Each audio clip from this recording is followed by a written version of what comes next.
say it feels real. In several of the clips, Yu Menglong appears visibly distressed, his expressions tense, his movements stiff, as if he's under pressure rather than freely interacting. Fans who have followed him for years were quick to point out how unlike him this behavior seemed. Even neutral observers admitted that something felt off. Then there are the audio fragments that began circulating shortly after. Voices are partially distorted, but certain phrases are painfully clear. What chills people is not just what is said, but the tone: hurried, anxious, defensive. Experts online have debated whether the audio is edited, but independent analysts have pointed out that background noise patterns and pauses appear consistent rather than stitched together. While none of this has been officially verified in court, the technical discussions alone have made it harder for skeptics to dismiss everything as fabrication. The most damning aspect, according to many following the case closely, is the timeline. When supporters started placing events side by side, dates, locations, social media activity, sudden schedule changes, the story stopped looking random. Yu Menglong's unexplained absences, abrupt cancellations, and noticeably altered public appearances now seem to match moments referenced in the leaked materials. At the same time, Qiang's public statements, meant to calm the situation, appeared to contradict earlier comments or documented movements. These inconsistencies are what people keep returning to, because denial alone does not explain them away. There's also the issue of witnesses. Not all of them are anonymous internet accounts. Some are former staff, acquaintances, or individuals who claim to have been present in related situations. Their accounts, while varying in detail, echo similar themes: pressure, control, fear, and silence. None of them alone would be enough to convince the public, but together they form a pattern that many find hard to ignore. Each new voice adds weight, and each denial seems to raise more questions rather than close the case. What truly escalated public reaction was the release of what many now call the terrifying evidence, material that suggests prior knowledge and intentional cover-up. Messages allegedly exchanged behind the scenes hint at damage control strategies before the controversy ever went public. If authentic, these messages imply that certain parties were more concerned with managing exposure than addressing what Yu Menglong was allegedly going through. This is the point where outrage replaced curiosity for many fans. People are less interested in celebrity gossip and more disturbed by the possibility of abuse being hidden in plain sight.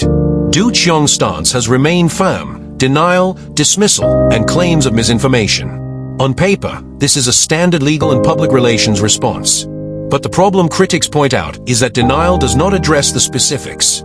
It does not explain the matching timestamps, the aligned testimonies, or the emotional state visible in multiple recordings. Silence on details has been interpreted by many not as innocence, but as avoidance. Each unanswered question becomes fuel for speculation, making the denials feel weaker with every passing day. Social media has turned into a courtroom of its own. Hashtags trend, videos are dissected frame by frame, and old interviews are re-watched with new eyes.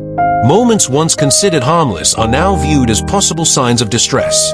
This kind of retrospective analysis can be dangerous, but it also shows how deeply shaken people are. They are searching for clarity in a situation that feels morally heavy and emotionally exhausting. What makes this case especially haunting is Yu Menglong's image itself. Known for gentle roles and a calm public demeanor, he represents vulnerability rather than controversy.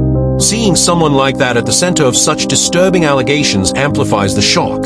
Fans feel betrayed not just by the situation, but by the idea that suffering could have been hidden behind polished smiles and scripted interviews for so long. At this stage, the most terrifying thing may not even be the evidence already revealed, but the possibility that more exists.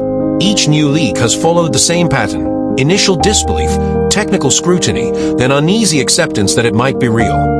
If further material emerges that corroborates what has already been seen, Qiang's denials may no longer carry any weight in the court of public opinion, regardless of legal outcomes.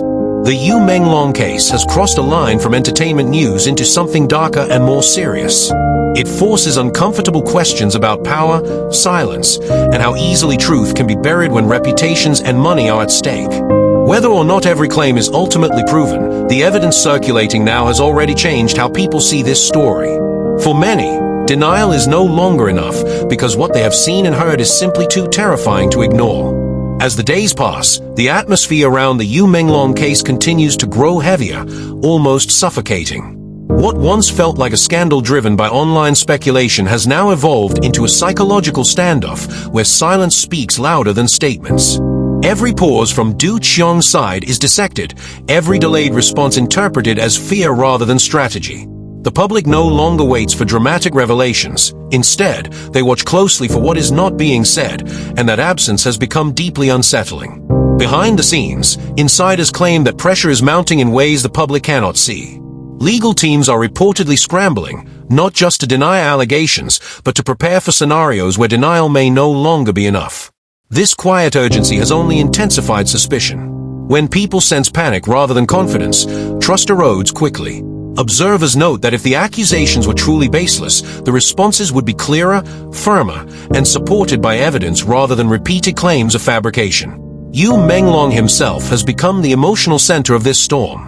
His limited appearances, subdued expressions, and near-total withdrawal from public life are being interpreted as signs of exhaustion and trauma. Supporters argue that this behavior aligns with someone who has endured prolonged stress rather than a person simply caught in a rumor. Even those who try to remain neutral admit that his silence feels less like guilt and more like survival.